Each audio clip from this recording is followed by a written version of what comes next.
Oh God, we're live. Hi! Hello, Internet! We're back!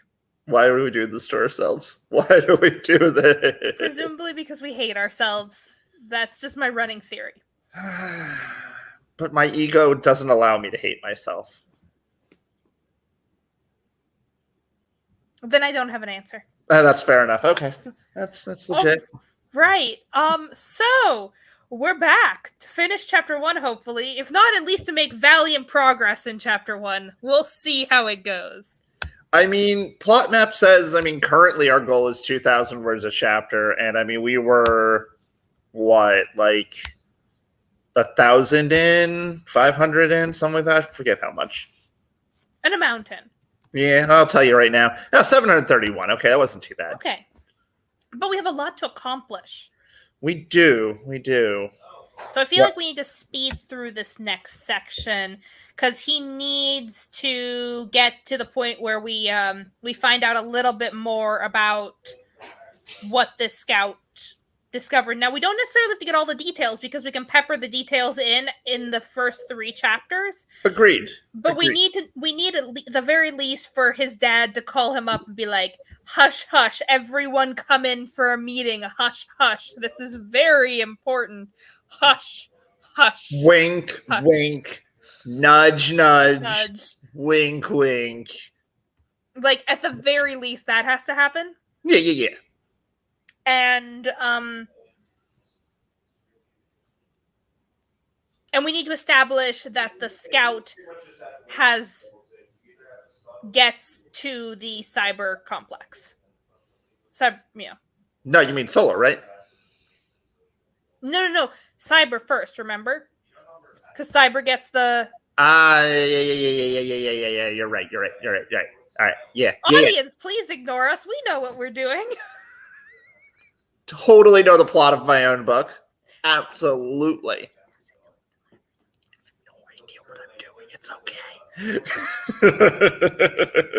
We're authors. We make it up as we go along. Yep. Yeah. So, okay. Now people might notice I am in a slightly different location today than I am other times. I got a new laptop. Yeah. I'm gonna have to get used to keeping my hand on the laptop. Welcome to my world. I know, right? I'm not in your world because you don't sit cross-legged with a laptop on your lap. Of course I do. Where do you think I am? I'm on the couch. Skeptical. But yeah, I got a new laptop. So for the purposes of, say next week when I'm going to be traveling out of state, want to make sure that we can do this with my laptop and, we're not going to run into any unforeseen problems aside from shitty hotel internet. So we're testing this out. So I'm on the couch. You'll probably see a close-up of Ocean when she jumps up on the couch demanding I snuggle her. Or Klaus and or Vanya when they decide to come up and are like, "What you doing, Dad? What you doing?" Yes, your cats are in fact the stars of this show. All right, I'm going to bring up the actual show. So, if you are new around here, there is a link down at the bottom. It gives you access to this document. You can read along. You can catch up. Yeah, we're not going to go backwards. Allegra is actually streaming this time. It's not me. Mm-hmm. So Allegra, more than likely, not going to go back to, go show you what we wrote the last stream. So, if you want to keep up, you're going to have to read. Also, there's a link to the plot map in case you want to see where we're going and how our process changes the plot map as we go.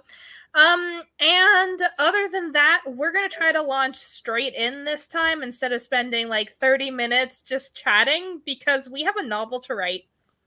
And as it turns out, if we write a novel at 700 words a stream, we're not going to have a novel. What'll we have? A disembodied project. But we're only writing like an hour.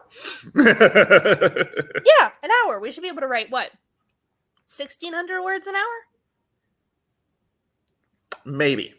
That's about my writing speed. That's a lie. That's not my writing speed. That's just my top writing speed. Don't listen to a word I say. Well, I normally don't. It's okay. This is good. This is why we get along. All right, folks. Really quick catch up. We had Ikano had landed poorly. Listen, I don't think it kind of landed poorly. I'm thinking the ship just didn't like the landing. The GTFO did not, in fact, like the landing. Alice is smug about it. Alice has become our favorite character in the 100 words she's existed. Literally less than 100 words. Oh no, okay, actually, Maybe yeah, 200 words. Yeah, 100 words. I'm sorry, you're right. But Alice is the AI, and now she is our protagonist. Only slightly kidding. And she is very snarky about this. And now we're down on the ground. So let's get this party started. Just because, I mean, this moment really just still makes me happy. Is just this conversation between Alice and Ikano. Alice, what was that? One of the hydraulic systems for a leg broke off during landing. I told you it needed to be screwed in tighter. Alice's tone was much too chipper for the snark it was sending his way. And I told you to shut it. And, well, now we are short one leg, which is more of a problem for you than me, since I'm a disembodied voice. Oh, did you have something? I was just going to go with action from there. I mean, I was going to respond with one last thing and then action, but... Yeah. Go for it. Okay.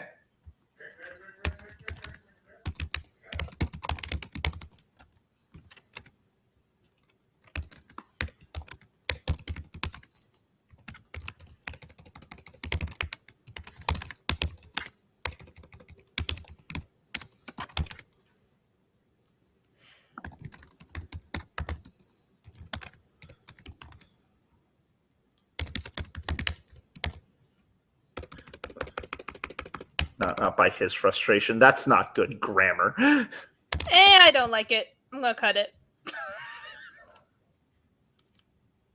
Fine.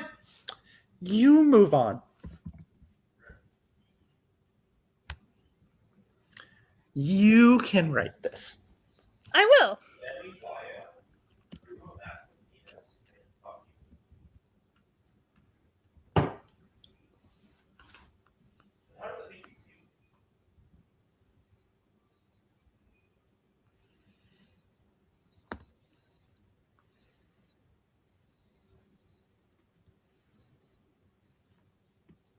Is that how you spell Dane?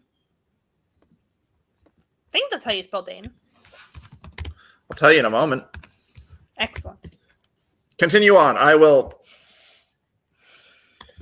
I'm still getting used to this weird key, to this version of Chrome I'm dealing with. Yeah, so it's a Chromebook, and this is my first time using a Chromebook. So it's like the Google Chrome search engine. Google Chrome is just a little weird on it, and you are correct. Okay.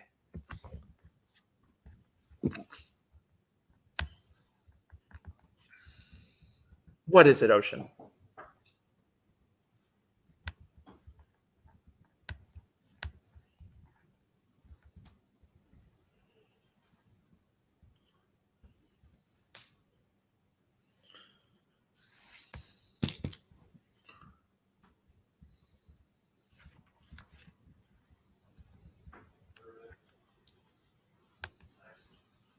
What did we call the interface that he's plugged into? We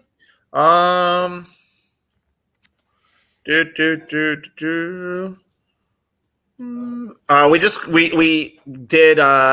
squirrely bracket control sleeves. We hadn't actually given it a name.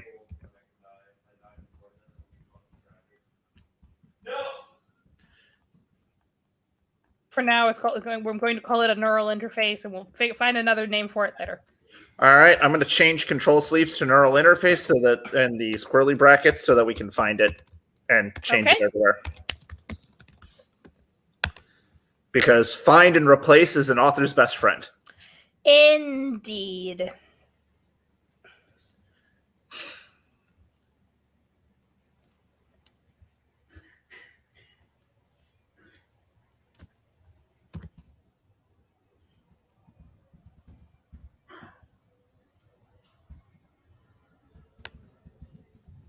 So, for viewers that are watching, how's everyone doing tonight? Everyone having a good evening?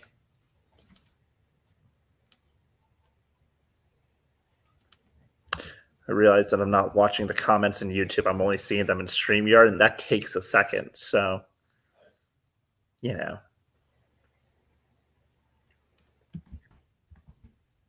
I forgot that you had championship ribbon. That's the one of the cooler skins from season 2. Probably the coolest skin from season 2. To be honest.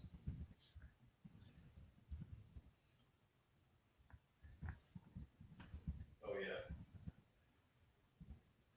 Vanessa. Sometimes I feel like he's saying Vanessa. Vanessa. Vanessa.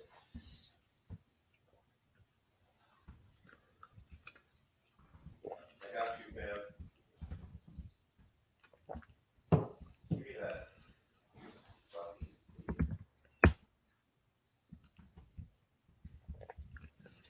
At some point, I'm gonna sit down and like draw out a like battle grid map for like Starfinder of Ikano's ship. You're right. And then I might also do the same for Neela Gaddafi.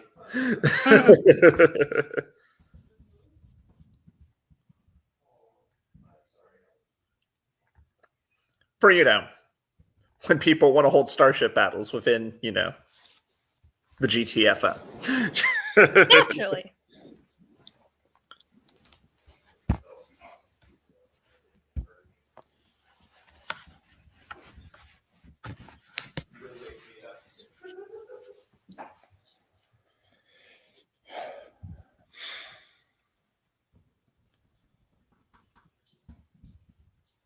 That was one hell of a stuff, dude. That was nuts. That's something I'm curious about. So artificial gravity, right? It keeps it where, everything is pulled down. Well, what happens if the spaceship goes upside down?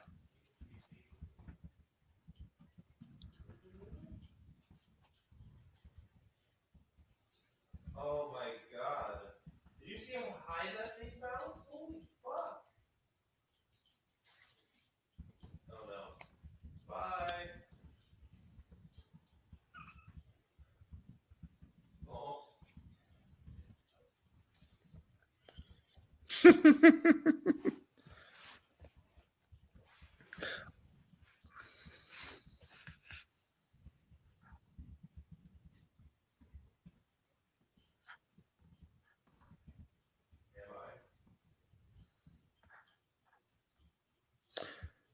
Quinn, there is upside down.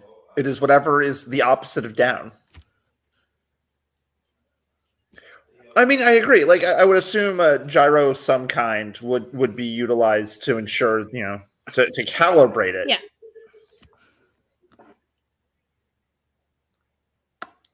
But would you have like a gyro per room? Because I don't think you could necessarily use one gyro for the entire ship, depending on how the design is.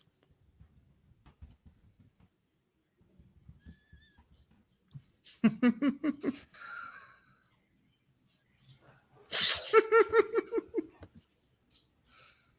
no upside down space. I'm sorry, what was that, Quinn? I said there's no upside down in space. That's why there's no gravity, so there's Yes. no upside down. If the ship goes upside down, it's still right side up. There's no right side up. There is an upside down. That's where the alternate reality is from Stranger Things. Space has an upside down. You know what? You can just.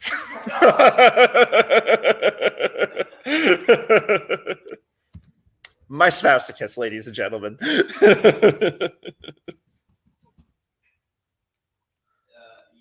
have to cast one more spell to have it. Where would Ikano go after winning a space battle? I mean, I think he'd probably go into a bar, get a drink, and then like start like napkin drawing on a napkin, like the next steps he needs to do, like bullet points of his next plans. Um, Probably a mechanics bar somewhere in the spaceport. You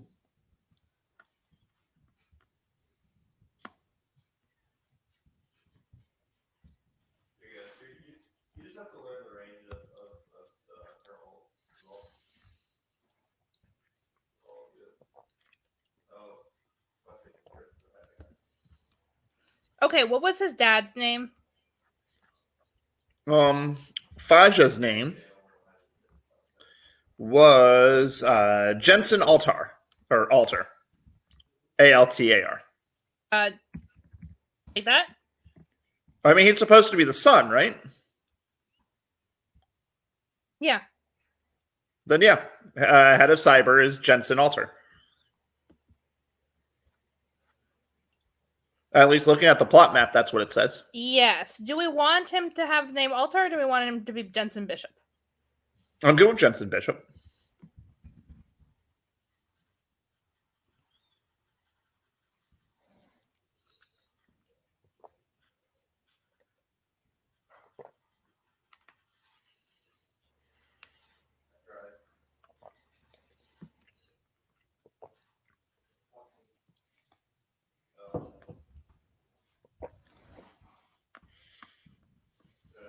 Pedro fucking went balls to the wall.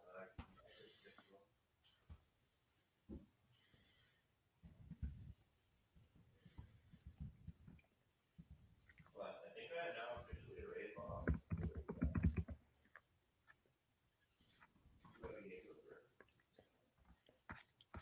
There is an enter assaulter. There is more docs. I mean, I don't think it has necessarily more characters per se.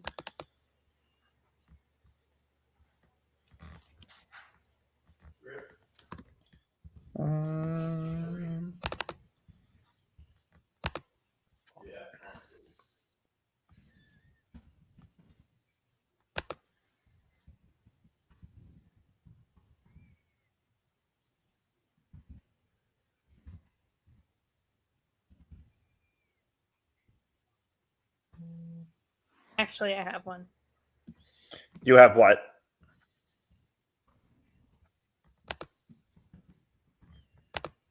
What do you have? No, just the bar name that he's going to. Okay.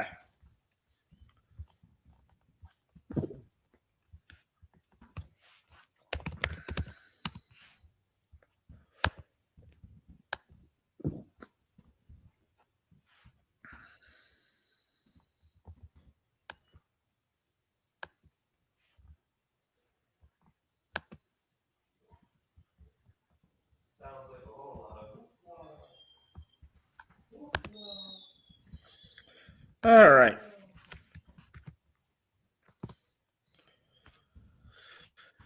So, Salter, that should be a link to the Google Doc. That is our the storyboard doc. It's got a few more character names in it. I think maybe not. But that's the only other doc we've got that really has. We had the all the names that were submitted. We had a form response. We did do that. Wow.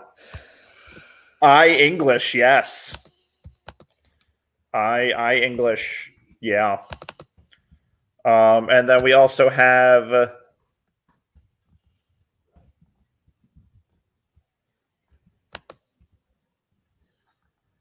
let's see.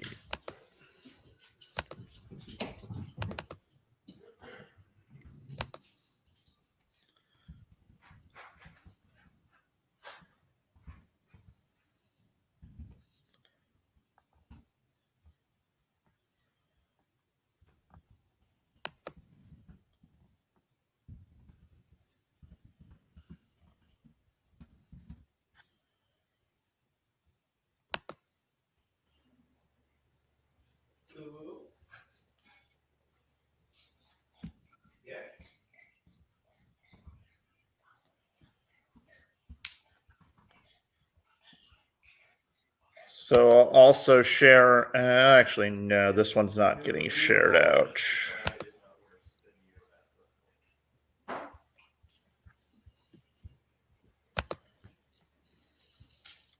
But yeah, and also on the Discord, you've got the list. You can get to the or on our Discord server, you can get to the poll for the names of characters vote that we're going to pull from later as we need names.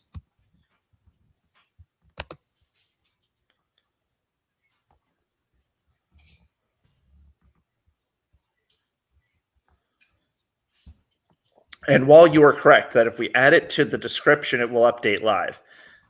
Allegra's the one with that ability, and she's writing, I am not, and therefore cannot. I don't even know what you're talking about. Yeah, I know. I'm You're not gonna even looking leave at the you stream. here with this this lovely family drama that I'm concocting. Yeah, but no, I put a there should be a link in the chat that I posted for a link to the storyboarding.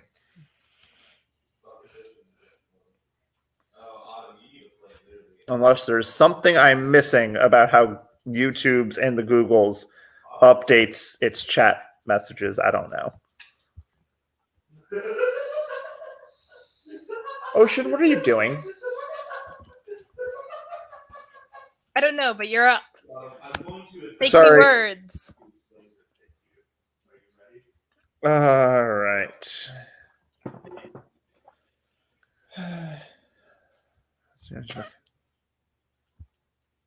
I'll just give you like a general idea of what you're trying to do. It's like if we're looking away for a minute, I have to catch up. Did you mute your father, Ikano? Let's see here.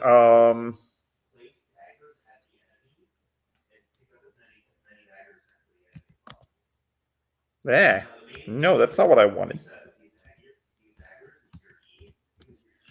Let's see here. What should Ikano's name be? So like you can do a lot with that character and you can set it up.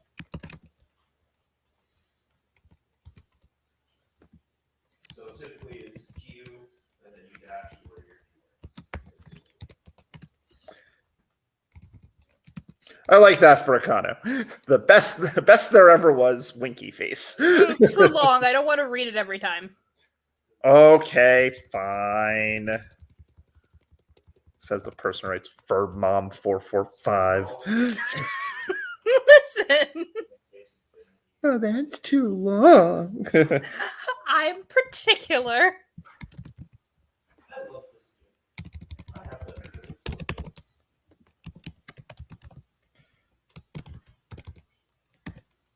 There we go. Bishop Gears. How's that? Perfect.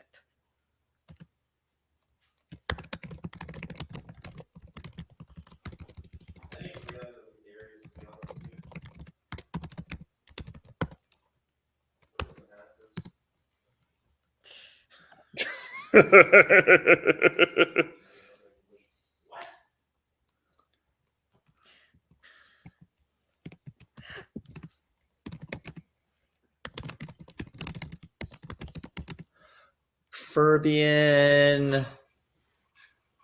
Whiskey? We are Wild Westing it. The ones that you look up, Moonshine? I don't know. Yes.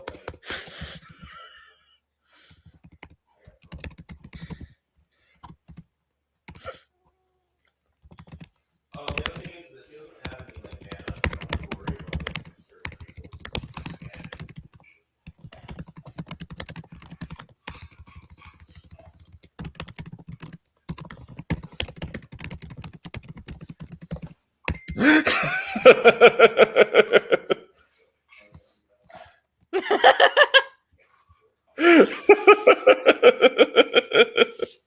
Beautiful. I love it.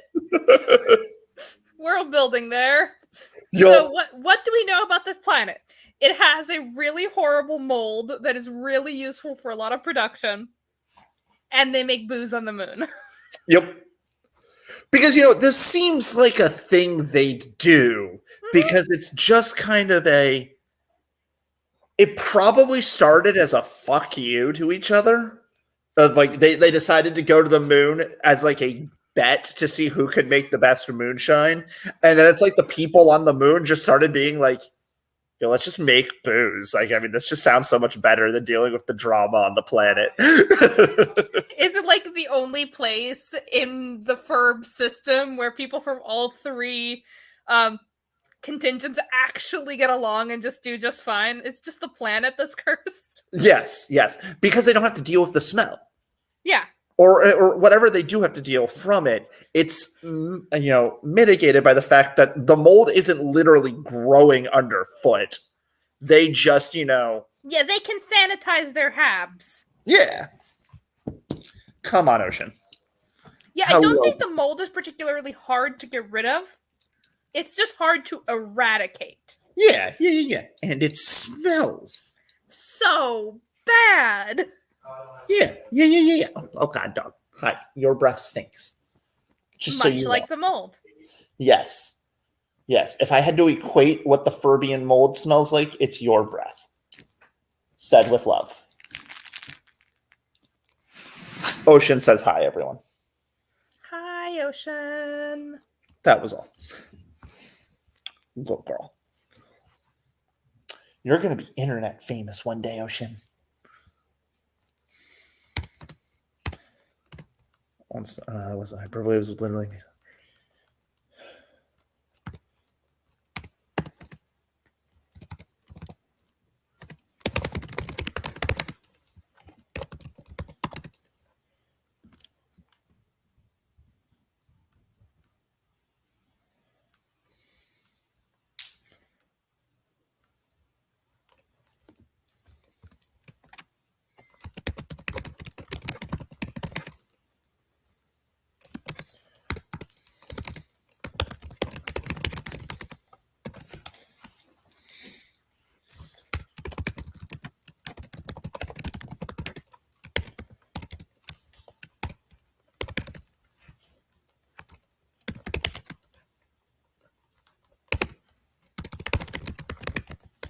was the rusty wrench.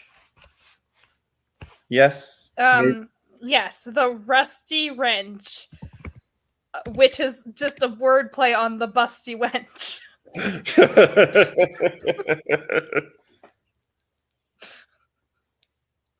Which should be next door and is the brothel.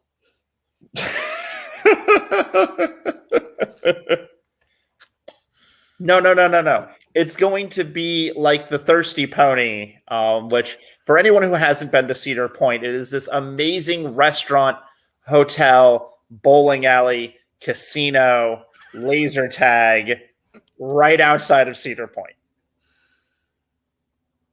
It's amazing. Burgers to die for. I'm still thinking Rusty Wrench, Busty Wench, they're back-to-back bar and brothel. Yeah. They're attached. Yeah. They are definitely the same business, but technically are different umbrellas. Let's see. Wow.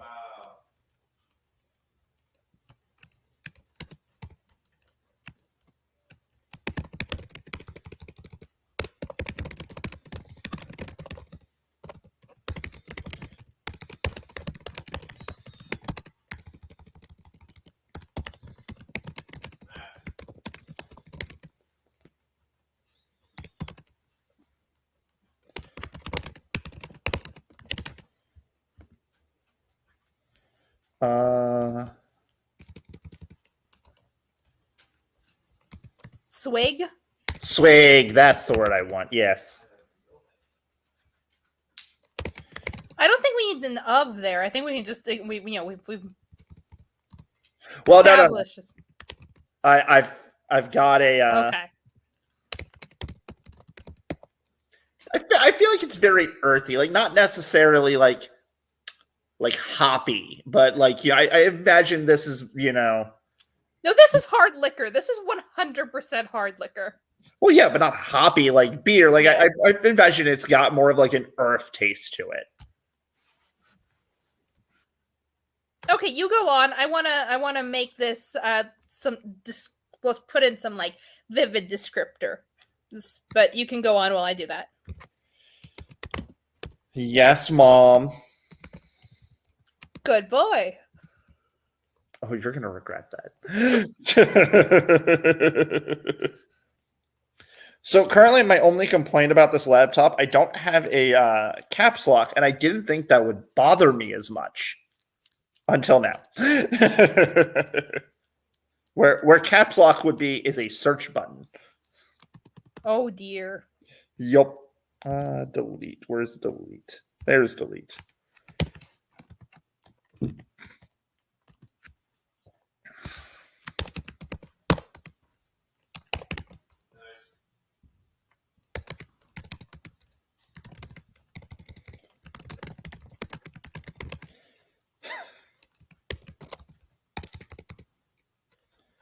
Wanted.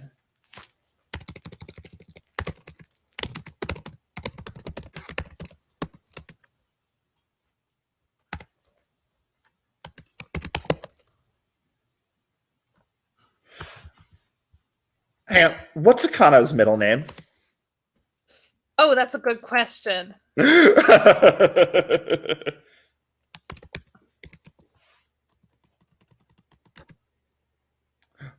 Ikano Orlando Bishop? Doesn't roll off the tongue. I thought it did. I thought it was particularly fun.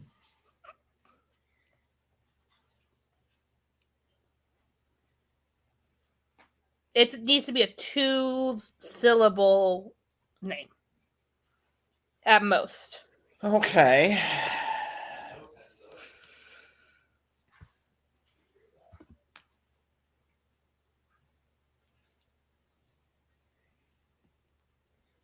Hi, Trey. What happened? We have another viewer. Oh, hello, Trey. Welcome to the party.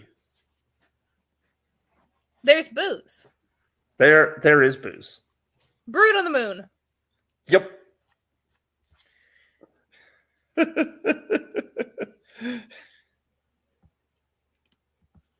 Best kind of booze. Let's see. You're so needy.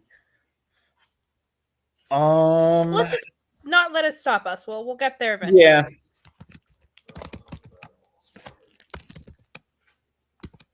Because I mean, the mother's using the middle name. I mean, Of course. Ocean, your need for attention, it is great.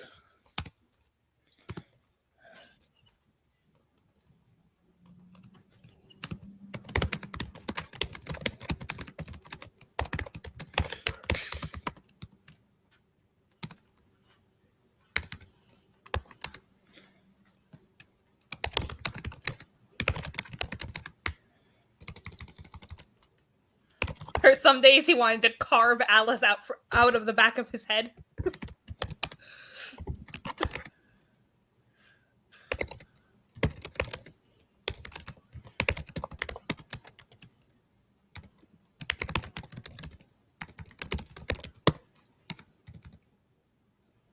Actually, hang on. I like where I'm going. I don't like the words. Telling you, wanted to carve Alice out of the back of his head.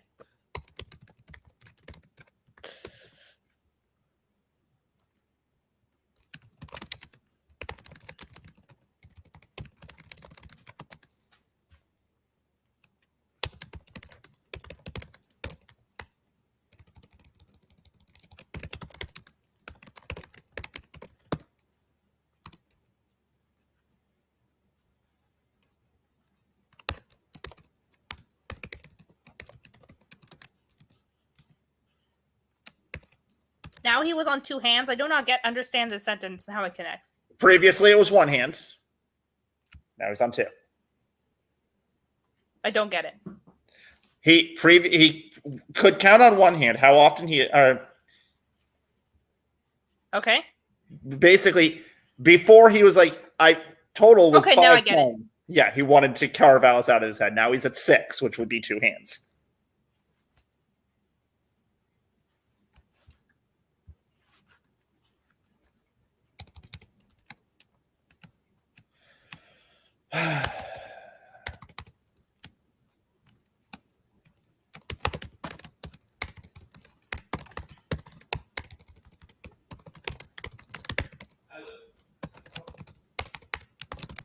Actually, can I jump in? Go on.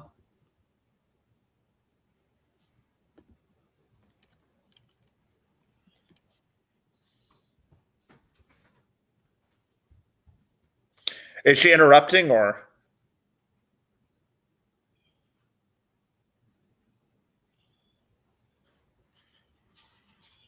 Allegra, is my line right there getting deleted or no? Actually, I think I'm trying to internalize. Like, I have this idea of like, because right up until now, the audience doesn't know that Ikano is important. That this isn't just a normal like family feud. I kind of want like private security in the equivalent of a limo to arrive outside the bar. Okay. All right. So if you have a way to do that cleverly, go for it. Just that's the direction I wanted to go in. Alrighty. I got you. Okay.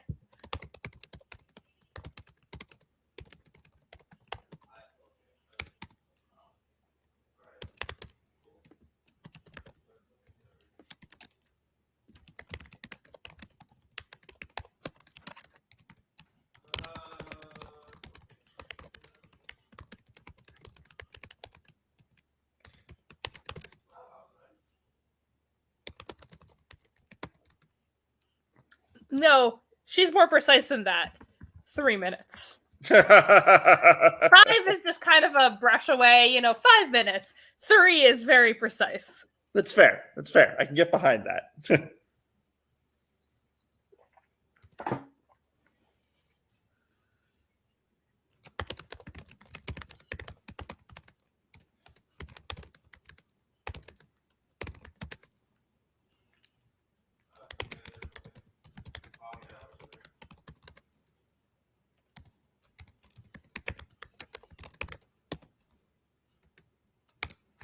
How does that sound?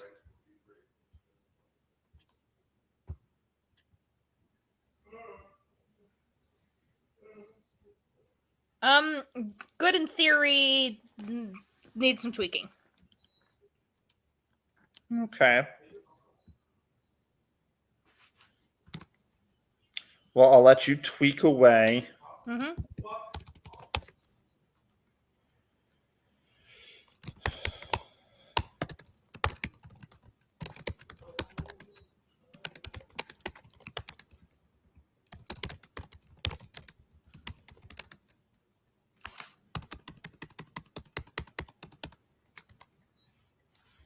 Actually, yeah, I do want to go with not the over-exaggerated.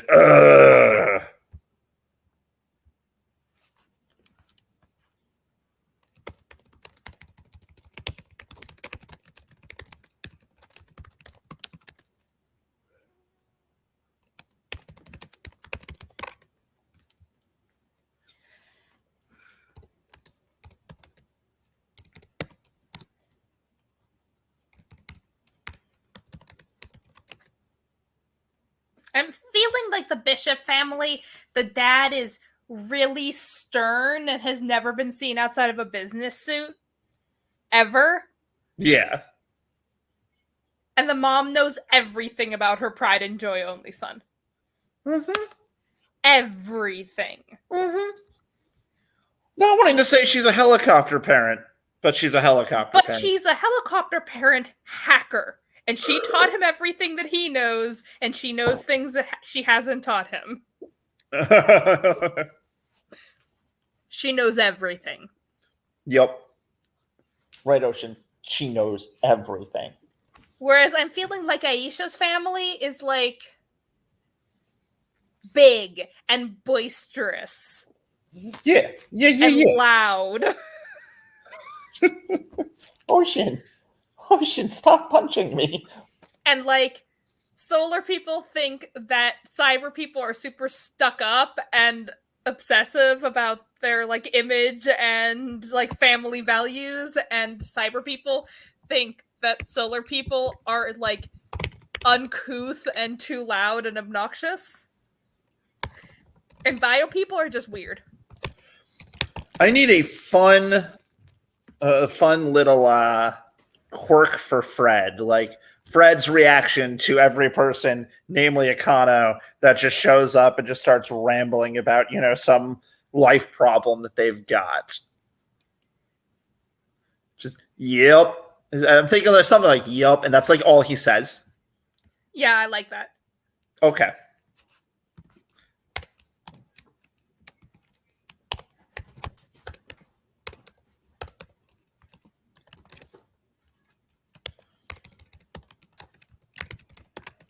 Had said the only word Ikano had ever heard come out of his mouth.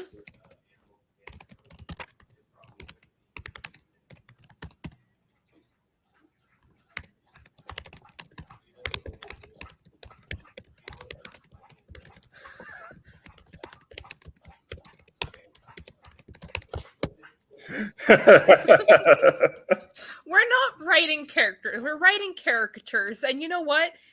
In space opera, in this type of space opera, I think that's fine.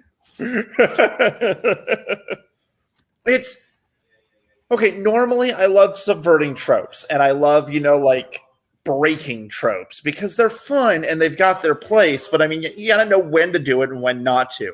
But I think like this book is nothing but playing into them. Okay, so this is actually where I want to bring up a thing that I mentioned to Justin earlier, and I'm going to pitch to all of you guys. Still say no.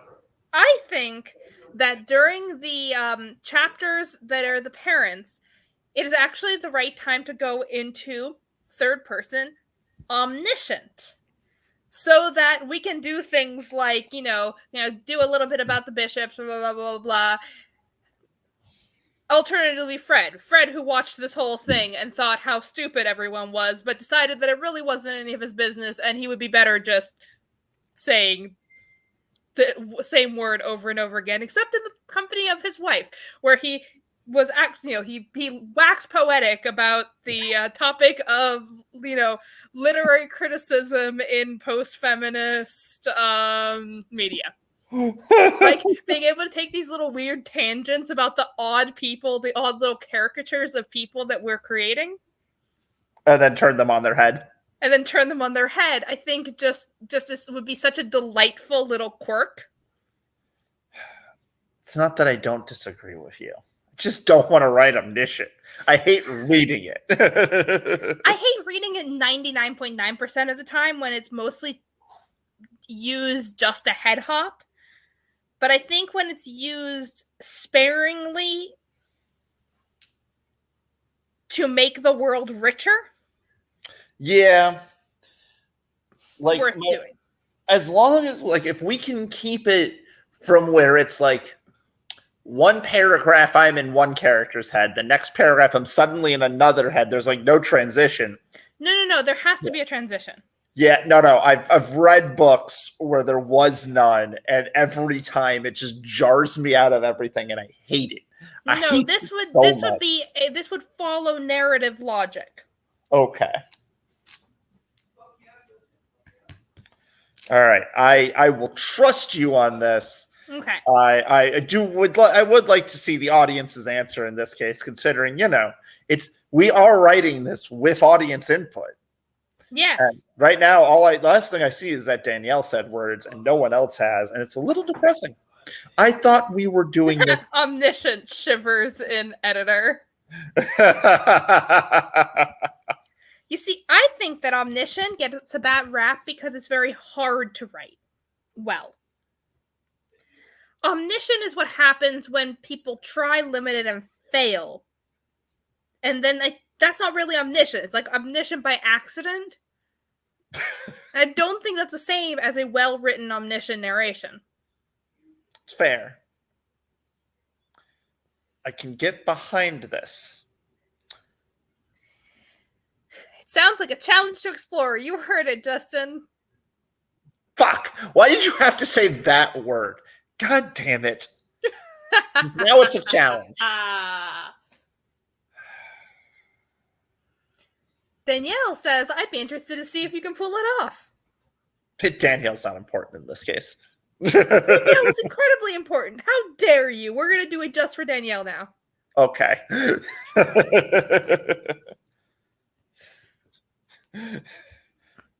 Then she's going to complain that I don't love her, even though I absolutely agreed because of her. Yeah, that's about how that's going to go. Yeah, exactly.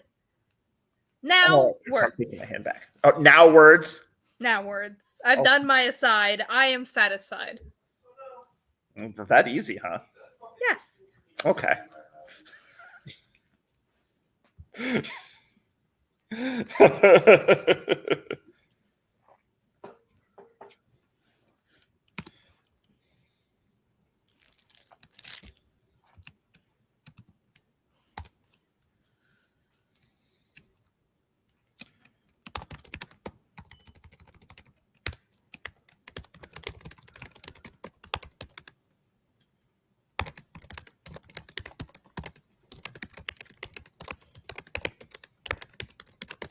He already did.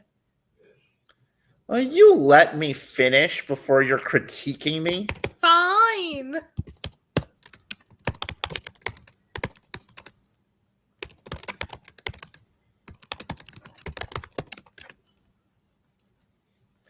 See, there's a reason for it, Allegra.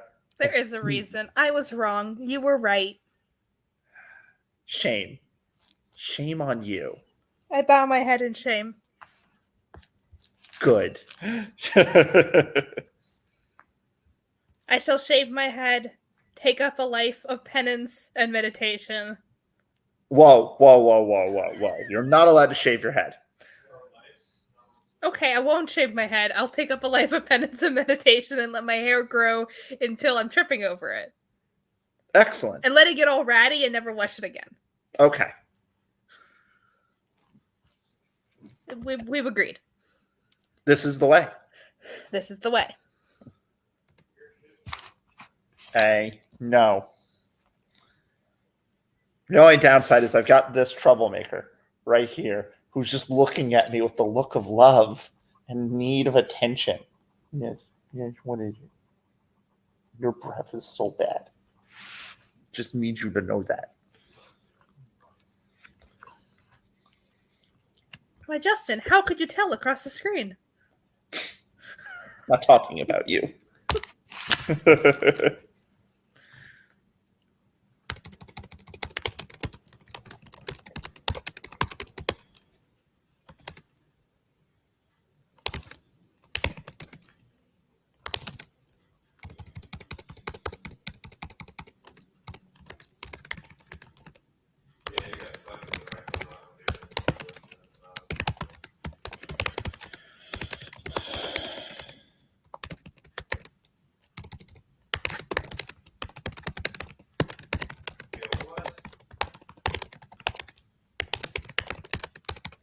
The view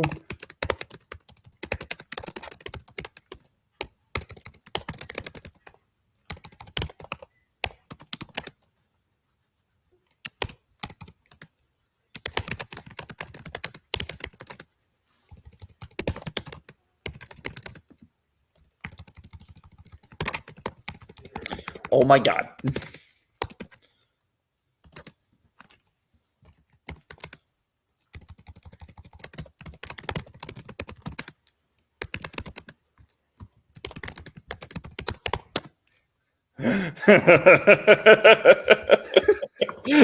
Yep.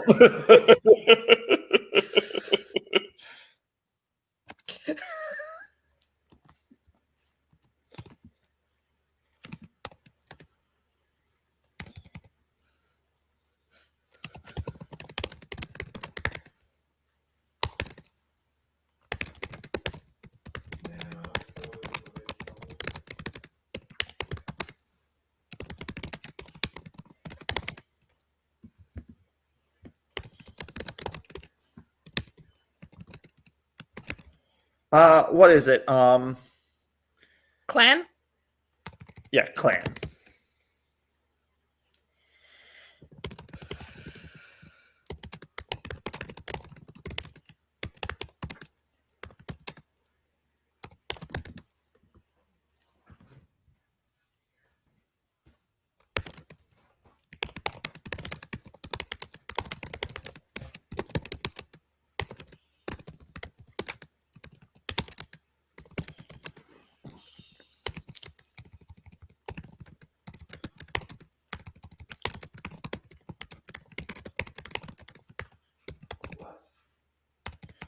Not tarnation. This.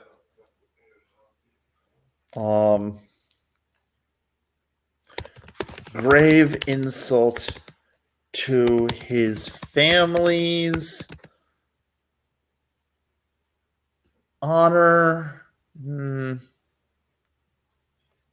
Trying to think, like, what's the old, like, Southern, like. I know this is coming from a Floridian who's trying to think of, like, what's the Southern, like, ye old Southern, you know, how dare you insult my family's. God, what is Good name. Guess good name.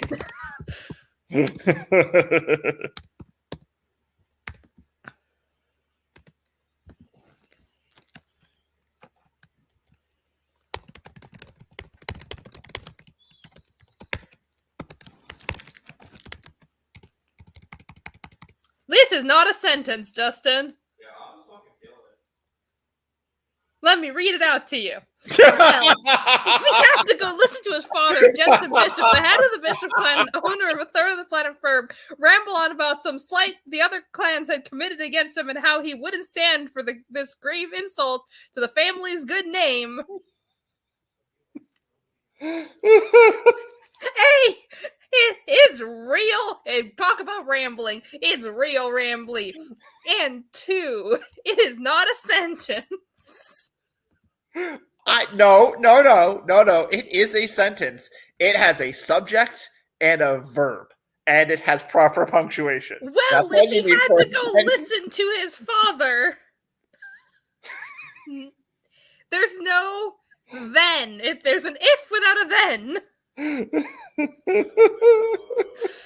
You're not doing this to me. Back me up here, people.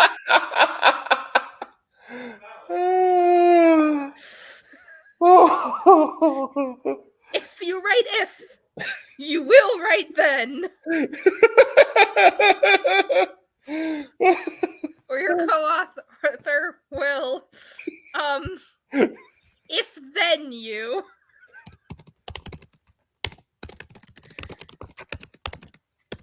That's what I meant to put and then forgot. I know you meant to put that, but you know, on the topic of bad sentences, you gotta fix them for yourself, or there's no learning experience. I don't know. I kind of want to keep it because it's fun. No, you're not gonna do that. No. Co-author, folks, it's great. It's how you get these gems. These wonderful, beautiful gems. They're so good. You mean so long? What was the one, Danielle? Danielle, can you share the one you found that I had written in Vow last night? If you would be so kind as to share that one for the family.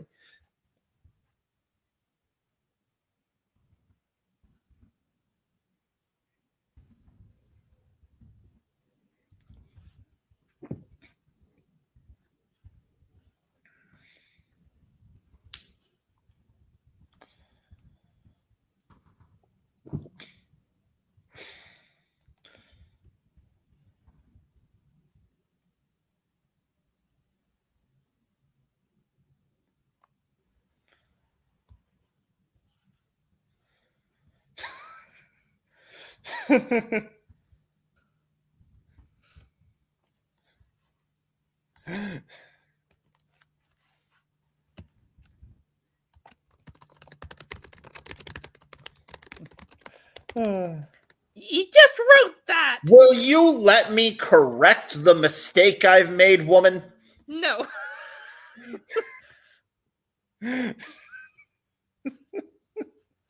God.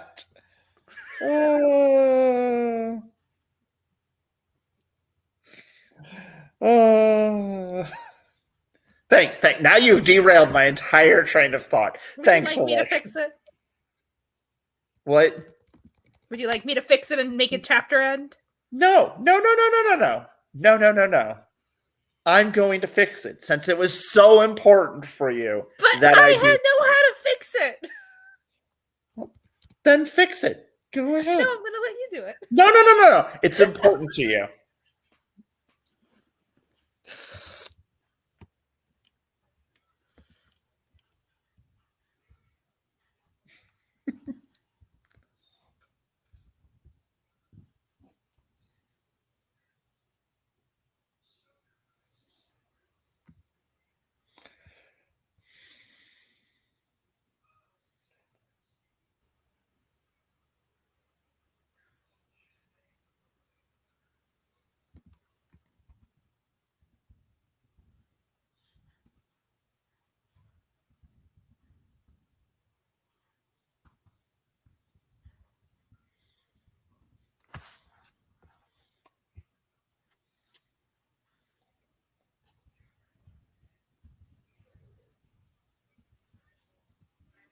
Yeah, that was the one, Danielle.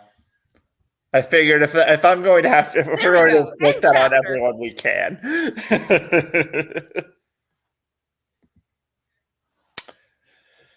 Yeah, okay.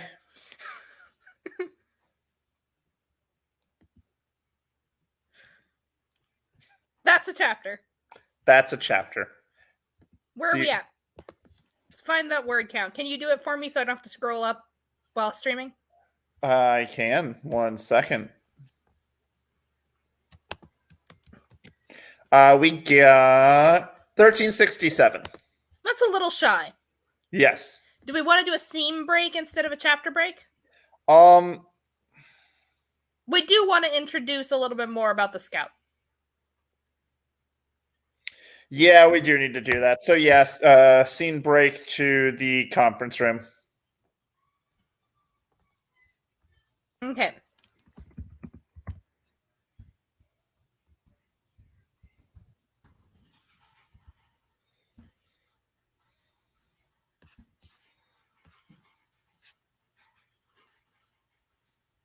Yo, he's got thorn mail. He's killing himself. We'll fix that and put something unique in there, but for right now it's called Cyber Industries.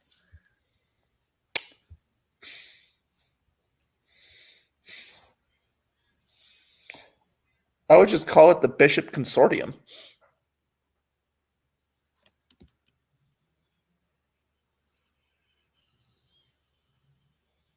I like Industries.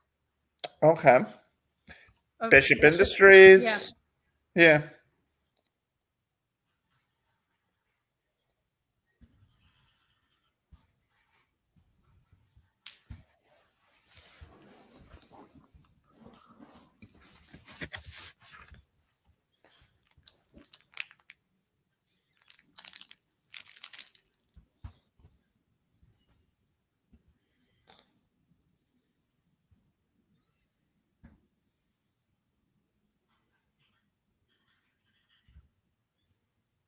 Yeah, get the fuck away from me, bro.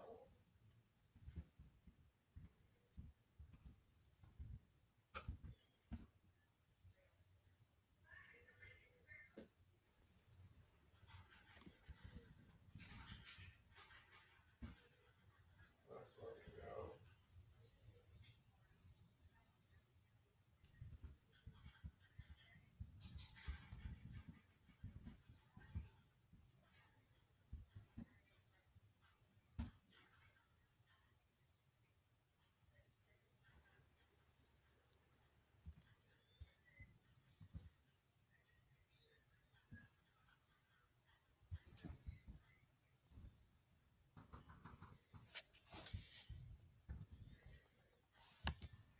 I get it.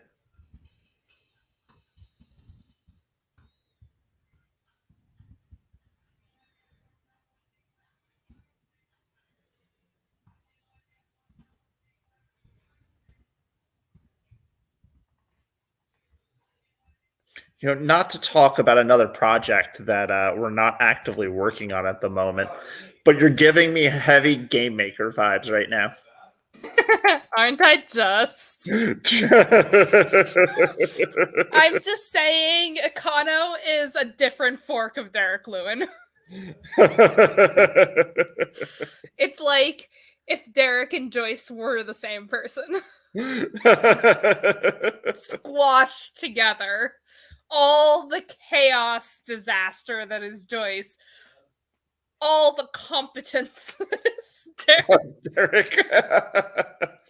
For those that don't know and are watching, Allegra and I have been working slowly on the in the back burner of a gamer lit slash lit RPG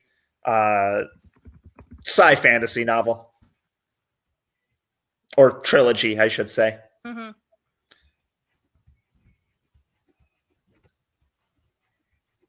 It's I'm excited for it for multiple reasons, but yeah.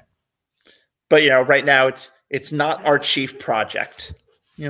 This is one of them. To spend time with all of you wonderful listeners and readers and authors and people that put up with our shenanigans.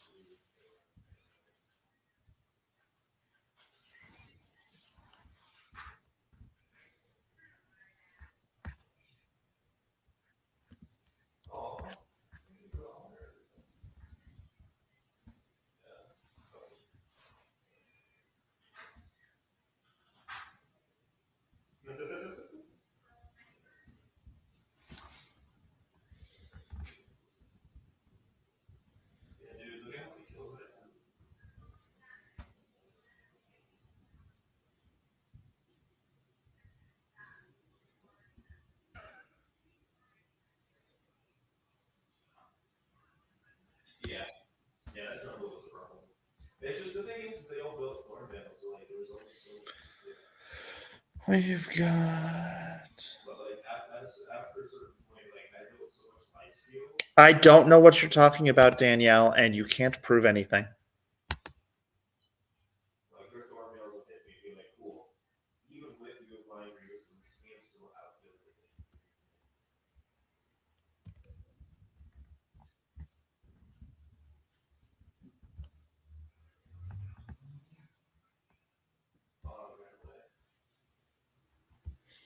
I've pulling from the poll for character names. Perfect. Yep.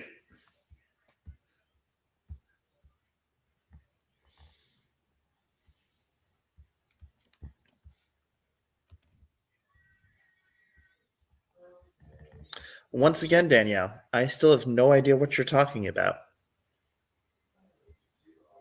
I am just sharing my love and affection with all of you wonderful people. Also, troll. Troll. I am the plot troll.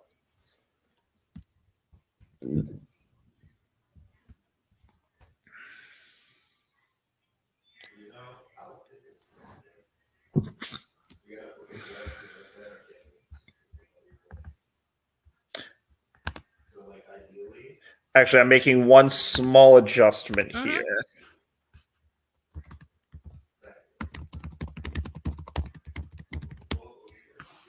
Perfect.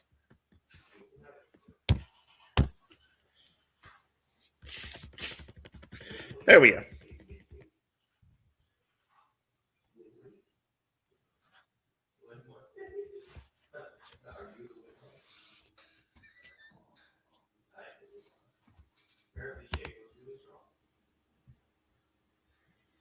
No, maybe not that. Maybe not what? No, nothing. Oh.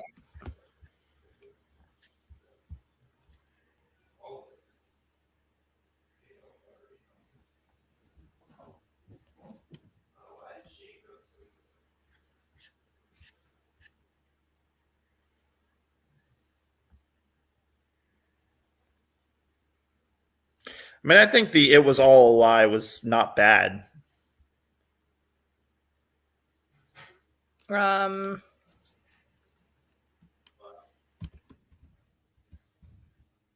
almost say it was all window dressing.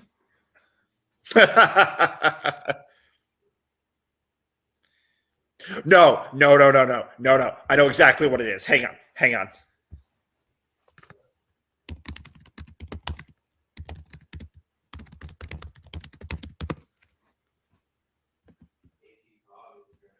No. I chose GUI for a reason.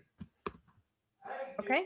Because, well, technically GUI should just be all fancy graphical user interface. Perfect. I love it. Thank you. That's perfect. Gorgeous. All right, that should set the picture.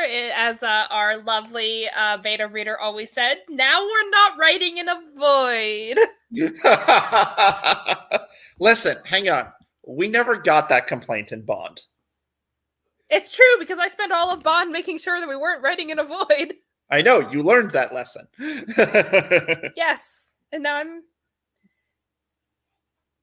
You've learned, and I'm proud of you. yes, You get better. I have. I'm sharing it with all of you.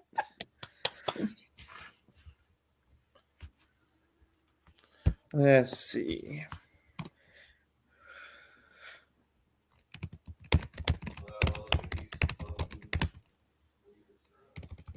Join us or make it.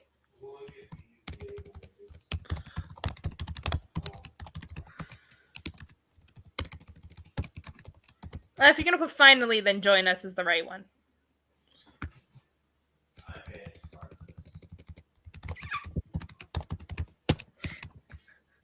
You decided to write with an Italian Jew. Listen. Nagging is our Say hi to Klaus. our competition sport. Like it's Say- our No. Say hi to Klaus. hi Klaus. You are best boy. Come write this novel too. I come right. I come be cat. No, he apparently wants my smoothie. I personally would prefer you go boot camp, but it is entirely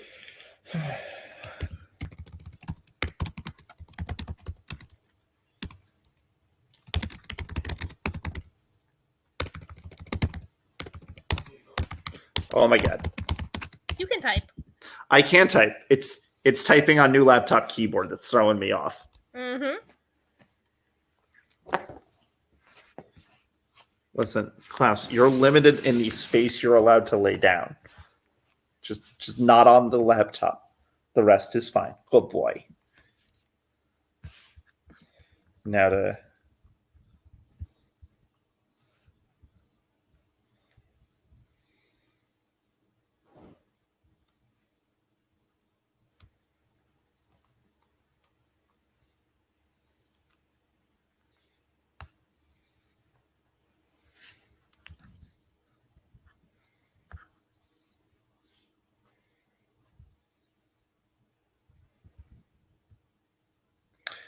I kind of wish you could set Google Docs to, when you do a word count, give a count of the section you're working in. Mm-hmm. I mean, we could probably write a script that would do that. Like, look for everything between two headers. I might have to dig. Probably. I might have to see if I can make that work. Because now I'm curious.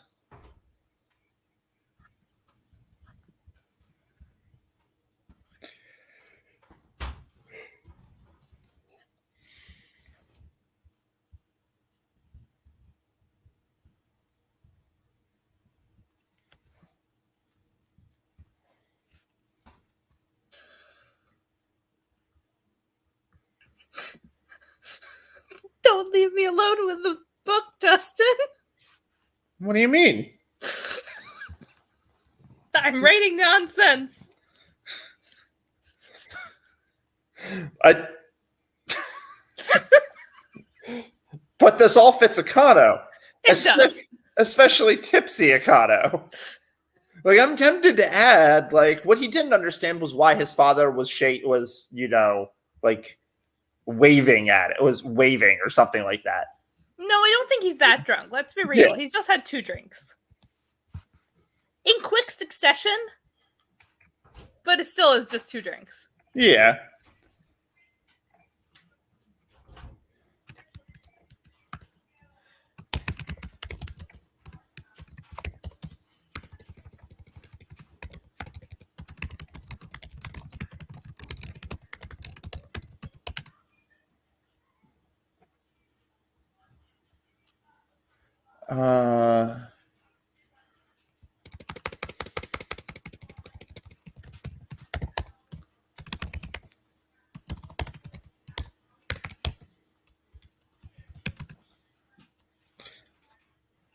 Digitally enhanced. No, I really don't like that. I think she looks very much like a businesswoman. I don't think this is a Jensen runs the company. I think they run it together. No. I had that. I had housewife. I was gonna do like housewife slash, like CEO. Or I something. don't think the housewife ever plays into it. I think she's very attentive, but I don't think she's ever like made Ikano a meal. Okay, fair enough. I feel like his parents were the buy your affection sort of parents. Perfect.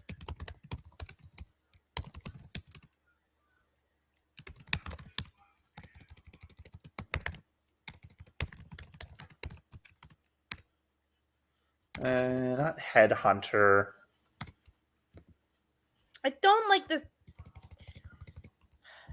I feel like this doesn't actually give us a visual. Can I work on the description while you go on? Yeah, go ahead. Yeah.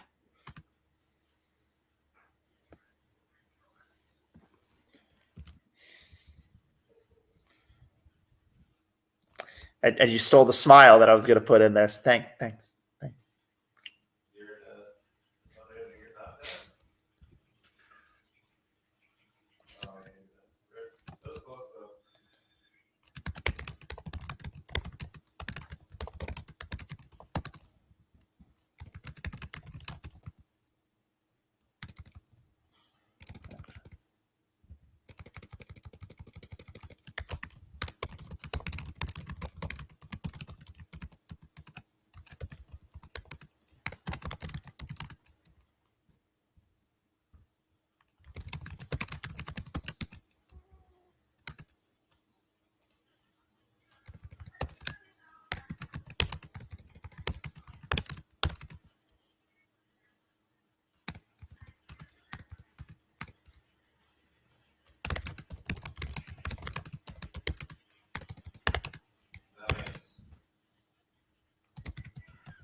And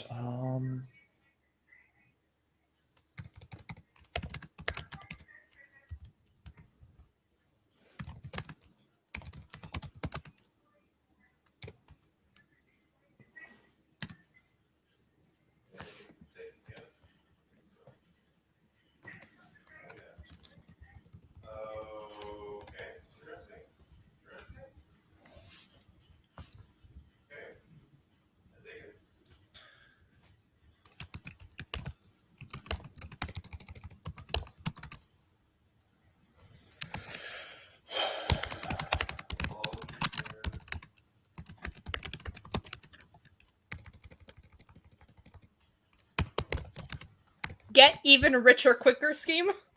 yes.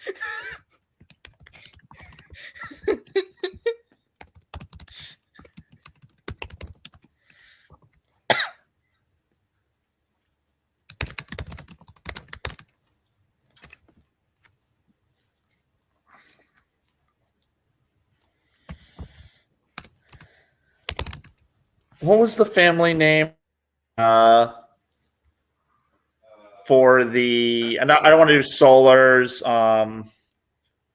but the Scorian's the head of the biopunk family. I think the Scorium Consortium sounds kind of bad because Scorium Consortium, but collective maybe? The Scorium Collective? Okay.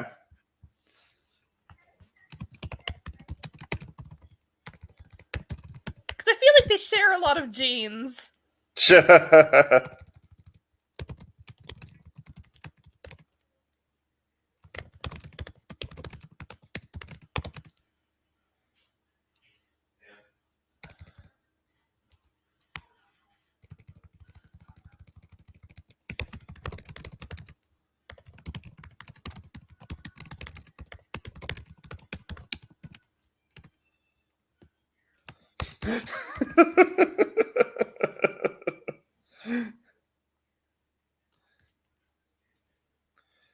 I feel like the last one is just like that terrible kind of prank someone might consider playing as a kid, and then someone took it and tried it as an adult, and that's where Ikano brought that up.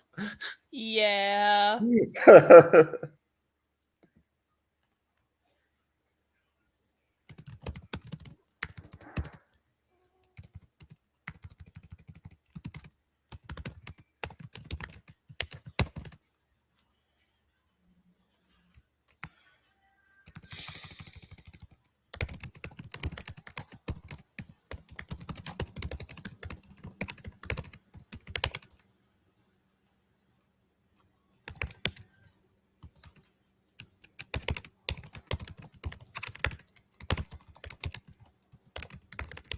Oh no! I think he has to want to tell them about the job offer he has on another planet. Like, this is where we can introduce it. He hasn't told them, and how he wants to rub it in their face.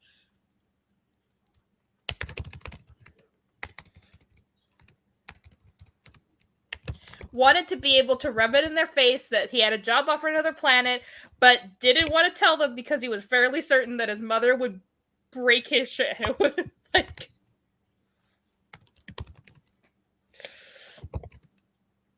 Actually, hang on.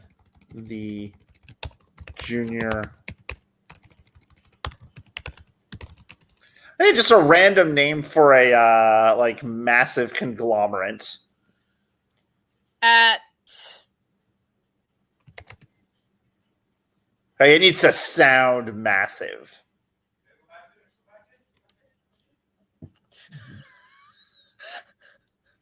Can we get away with Disney technologies? No, you know what we should do? What? You know what we should do?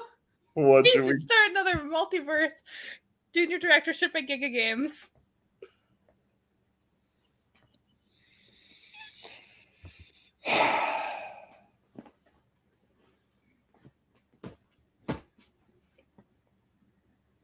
Sorry. Again, we're talking about Game Maker. This freaking gamer lit novel that we really have to finish. We do have to go back to finishing that. It's so much fun.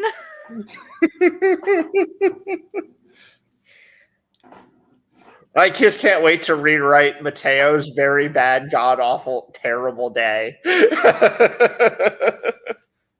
Yeah. That chapter was one of our best chapters we've ever written across any book. Monopoly Technologies.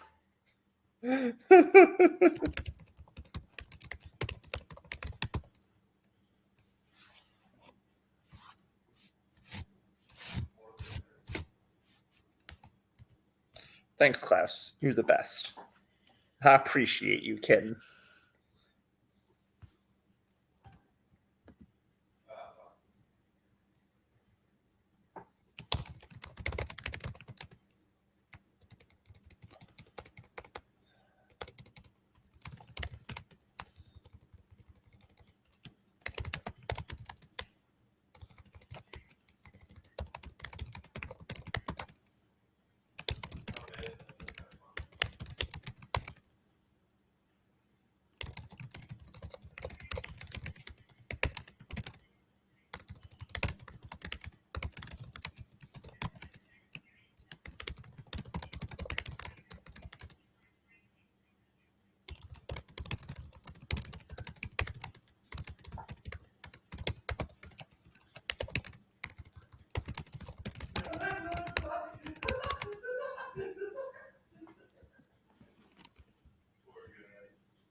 Did we forget to have the stench hit him as he exited into the spaceport?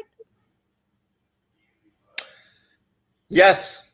Yes, we did. I'm gonna go up and do that, and then I'll scroll back down. Okay.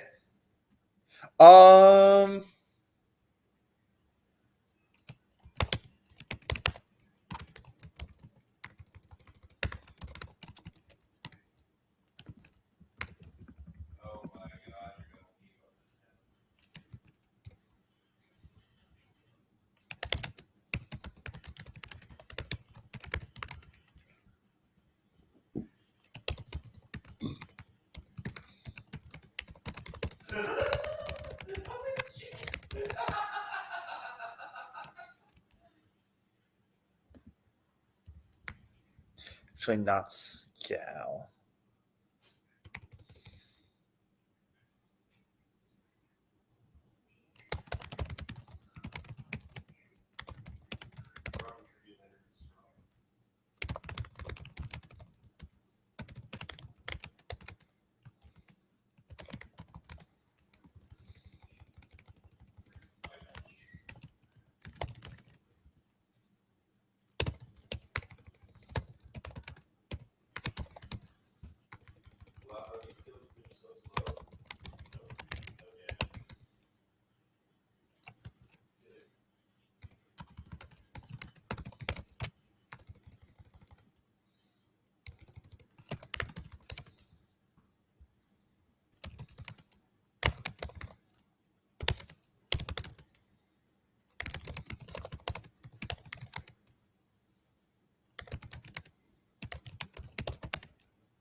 We had named the mold. We had. It's somewhere. I recall us naming it. Yes.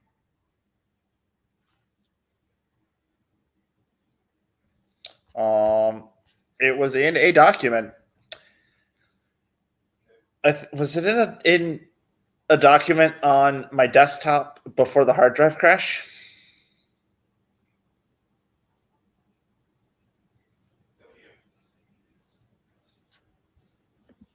It's possible it might be there in the dead hard drive.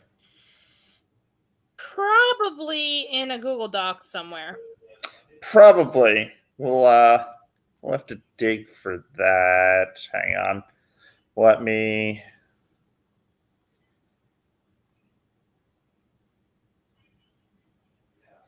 I don't have it in the docs. We might have to watch. If it's not the last episode, it's the episode before last that we talked about it.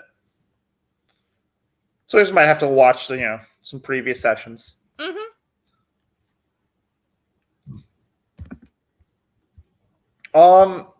Aisha, she has 2 kids. Was she married or no? No. So she should have the same last name. Well, no, she was married. I think her husband passed away. Okay, so she's got husband's last name. Okay. Yeah.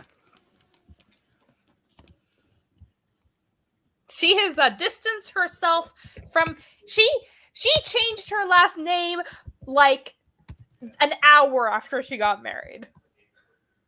I'm not saying she got married to change her name, but I'm not saying she didn't either. That's fair.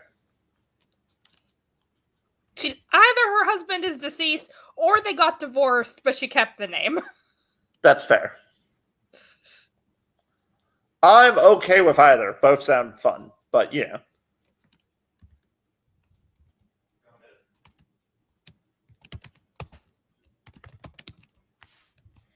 All right, I'm gonna real quick check to see what our word count is now.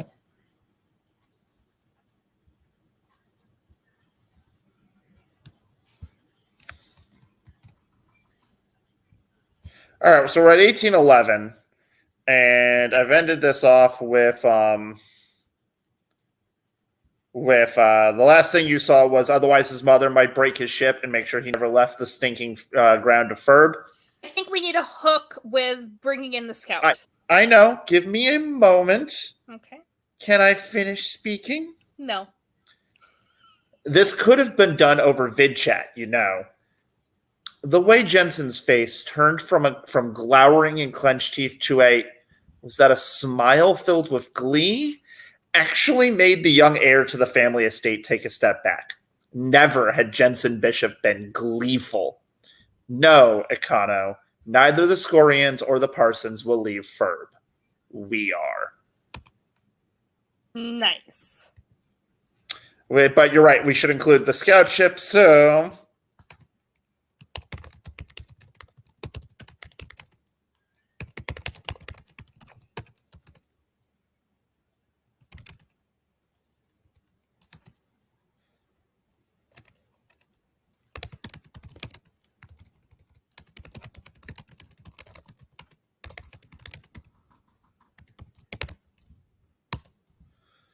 Alrighty. It's no, Ikano. Neither the Scorians or the Parsons will leave Ferb. We are. Your mother tracked that scout you saved, and it's given us a glimpse into our freedom. Beautiful. That's our end. And we're at a little over 1,800 words, which is a better point to be, assuming you're not adding any more words at this point. I am still adding words. Okay, so we'll probably be closer to 1850, 1900? Probably. Okay. Okay.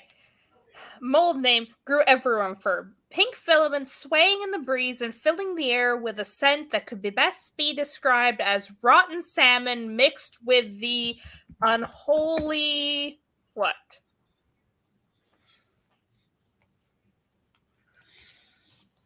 Mixed with the unholy scent...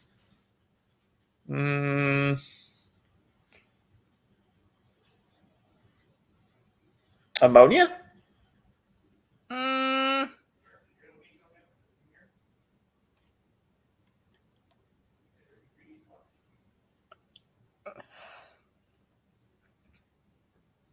don't want to go with urine. I want something funny here. I want something just like gag worthy, but funny.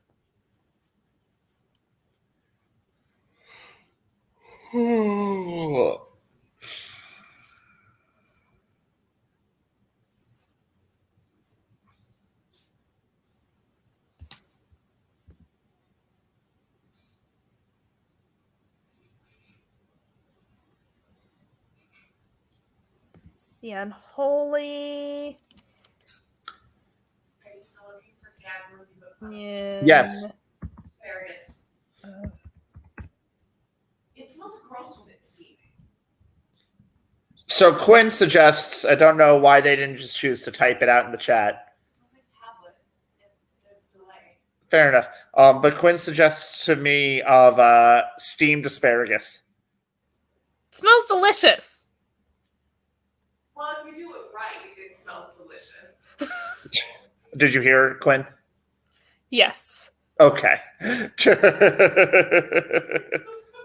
vegetables, badly done steaming vegetables smell gross. If you don't season them, they're gross. Actually, I got it. Okay. Allegra thinks she's got it. Thank you. What? I said cauliflower. Cauliflower. Overripe durian and salmon left out in the sun for way too long.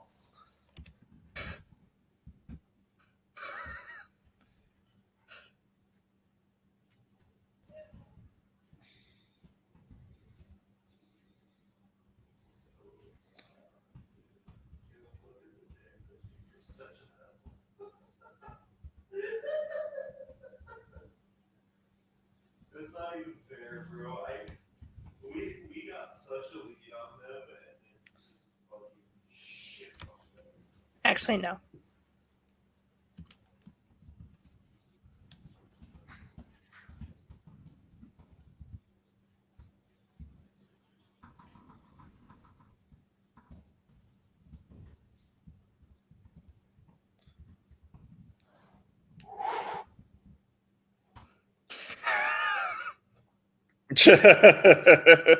There we go.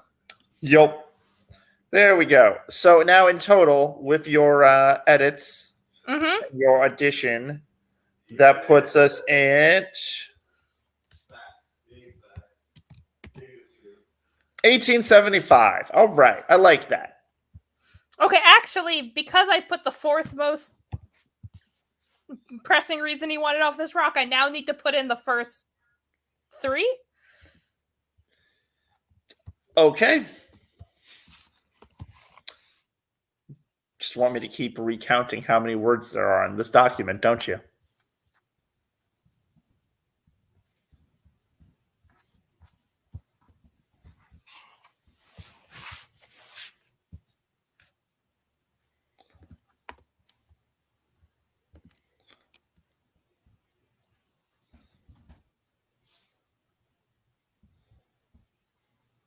I got somebody in Arcanist with OFA earlier today.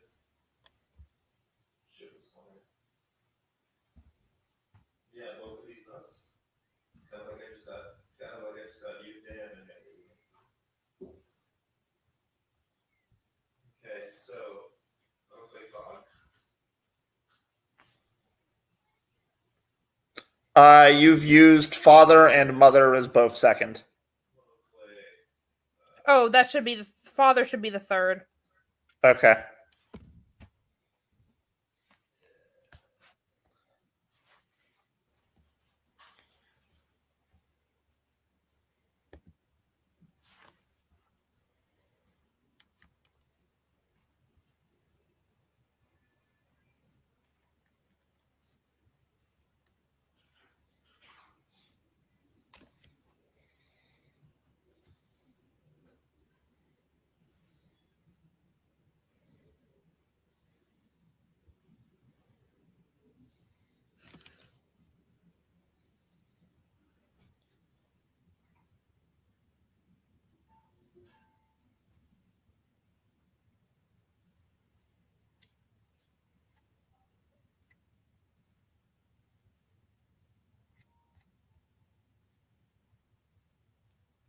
Trying to figure out where to put the first.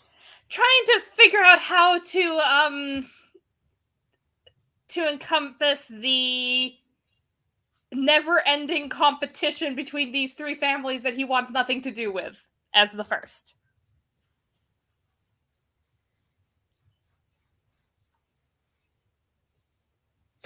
Fair.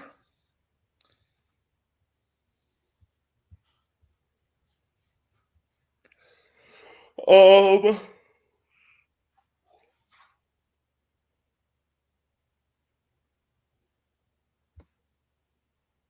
What?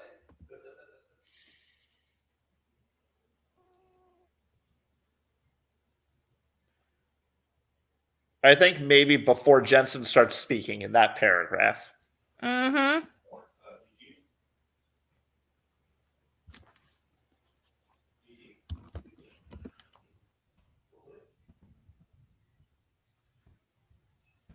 When they load in, you should go to all chat and ask if they want to rematch.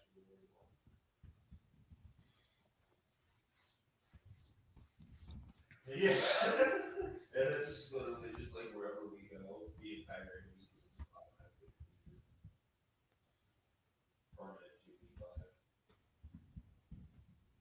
But hey, I mean, that could be beneficial. We still all, we just like their team 2v5 over and over again. Until we have full build on them, we have to do that.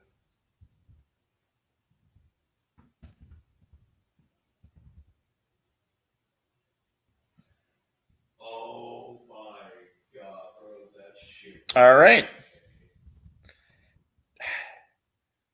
He would pull you and then just bop you for 2K. You'd be in the thick of it. Oh, hold on, let's talk about this. That works. And with that new update, 1935. Perfect. I like that word count much better. All right. Da da da da da da da da da. Chapter 1 is da da da da da da. All right.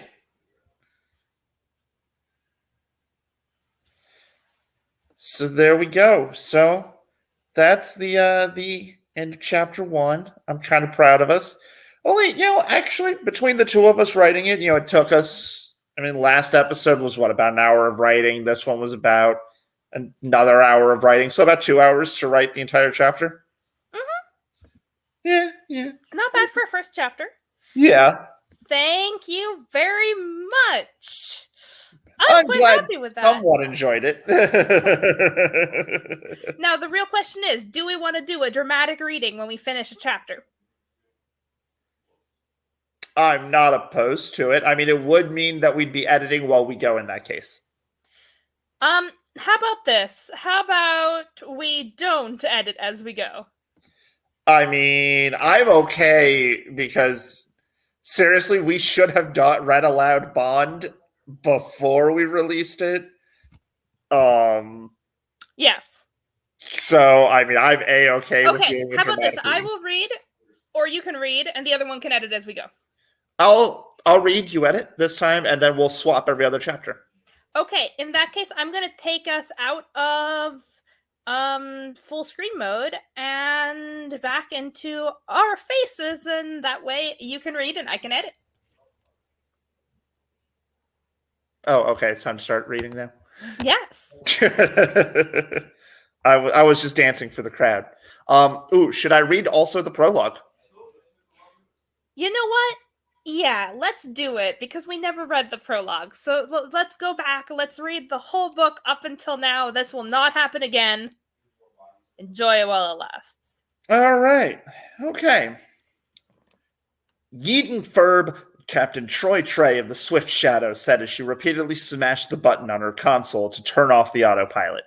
Given the age of the Shadow, the screen froze at the overzealous button pushing, prompting another string of expletives to bounce around the scout's cramped cabin. The ship itself wasn't in much better shape than the console. One thruster was doing the lion's share of pushing it through space. One thruster was doing the line. I don't know why that sentence reads weird to me, but In her escape from a hive of space pirates, they had shot off one thruster, and her frozen console showed her third was hanging on by cables supporting by a few cables reporting back that it still existed. Multiple holes had been hurriedly patched after she thought they were finally safe. The pirate ship lit up in red on her view screen, which had just rounded the nearby moon, was probably the very opposite of safe. Not that her plotting autopilot had gotten the memo yet. Work, you moldy piece of moldy junk. Trey gave the console a solid kick, figuring that where buttons didn't work, percussive maintenance usually did. Sure enough, a beep sounded, and the joysticks unlocked. Trey grabbed them and leaned to hard left. The Shadow groaned in protest around her, but the old scout ship had never failed her yet. With a clank, a clatter, and what sounded distressingly like a thruster popping off the rear wing, the Shadow lurched out of the way just in time to avoid a zap from the incoming pirate. Why is this my luck? Trey snatched hold of the joystick and pulled hard to starboard. The Shadow, in small sputtering motions, curved in the direction she had chosen, and definitely not at the speed she wanted. Another string of curses, and she frantically began looking for any weapon system that maybe still worked. Of course there are no more rockets. Why would I still have rockets? It's not like I escaped a yeeting fleet of pirates or anything, she muttered when the console notified her in polite red letters that if she wanted to fire, she needed to reload. Trey shot a nasty glare at the empty crate of rockets in the bay behind her. Damn things shouldn't be so expensive. Fine then. Setting her sights on the planet she was heading to and sending the Shadow into as fast and dizzying a corkscrew as she could, She switched on her comms to all frequencies and bellowed into them. Attention, Ferb Space Control. This is Captain Toby Trey of the Swift Shadow. I'm being harried by a pirate craft, and my steering and weapon systems are down. Requesting backup and emergency landing privileges. I'm coming in hot. Something large and electrical slammed into the shadow. The entire craft rocked hard enough to send Trey flying out of her seat. Alarms blared and emergency lights flickered on as all the power systems went dead. The emergency airlocks to the portside cabin slammed shut, but not before most of the air and heat were sucked out of the cockpit. Gasping, Trey heaved herself back into her chair. She slammed her hands against every button she could reach, but none of them responded, meaning that the blasted pirate had taken down her electrical systems. She tried hard not to think about the fact that life support was housed right next to it, and instead craned her neck to look out the narrow window. The shadow had already been spinning dizzily, but the direct hits had sent its approach vector to the planet even more off course. As the artificial gravity gave up too, Trey strapped in and yanked on her crash helmet. Not that it would do much good, but hope sprang eternal. Why else would humans go to space? You're flotsam, little scout, came a crackly voice through the comms. Great. The pirate had decided to taunt. That was just what Trey needed in her final moments, a pirate who was trying too hard to be piratey. Sharp static screeched from the comms before some ancient Earth music blared out. Toby couldn't make out the lyrics over the deafening bass line, but it sounded like 20th century rock and roll. For a second, she thought the irate. She thought the pirate had added torture by old music to their list of crimes, until a difference voice sounded over it, one that was actual music to her ears. Nope! Two rockets shot past her viewpoint, and she let out a shout of joy as another craft zoomed past her. Captain Toby Trey of the Swift Shadow, this is the Neela Gaddafi. We will be escorting you to planet Ferb while Captain Ikano Bishop of the codename GTFO handles the pirate. You are in excellent hands. Please hold on tight. Another voice, this one pleasant and soothing as it overrode Captain Bishop's clamor. The second ship, who Trey assumed was the Neela Gaddafi, glided in front of her, and Trey had to keep from losing what remained of her lunch. The craft was metal and rippling flesh. Two eyes, much like those of a frog's, oversized and bulging out of the top of the craft, stared at her. The bottom opened up like the mouth of an awful alien monster, spread wider and wider until it was a gaping maw capable of swallowing the shadow whole. To look at anything but the Scorian craft about to eat her ship, Trey turned to watch as the codename GTFO blurred past the pirate craft. The two rockets that had been shot earlier must have been a direct hit. With a loop, the GTFO twisted around and shot off another set. The pirate vessel exploded. Have fun on the Gaddafi, Captain Trey. Have fun on the Gaddafi, Captain Trey. See you planet side, Captain Bishop called out behind that awful music. With a burst of speed and a vector correction so tight it was disgusting, the codename GTFO was gone. Captain Toby Trey slumped back in her seat with a sigh. First with the pirates, then with the show-offs, and now, just to top it all off, she was being eaten by a cargo ship. It was a great Tuesday. At least drinks would be half off at Aisha's diner. Shall I take over reading? If you would be so kind. Of course. Chapter 1. Ikano could not stop laughing. The maiden voyage of the codename GTFO had gone amazingly. One step closer now to completing Operation One-Way Ticket, and he could not be happier. Sure, a battle against a single space pirate craft was only a simple engagement, yet the codename GTFO had still only been a proof of concept craft until today, and to manage combat maneuvers in 0G meant it should be able to handle FTL travel. As the ship glided down towards his planet-side landing bay, he swept his eyes around the massive Ferbian spaceport. 3 control towers loomed over the structure, with hundreds of small and large landing pads for various sized space and land crafts to utilize. The entire complex was structured in a triangle, each side built in the style of the clan that owned it.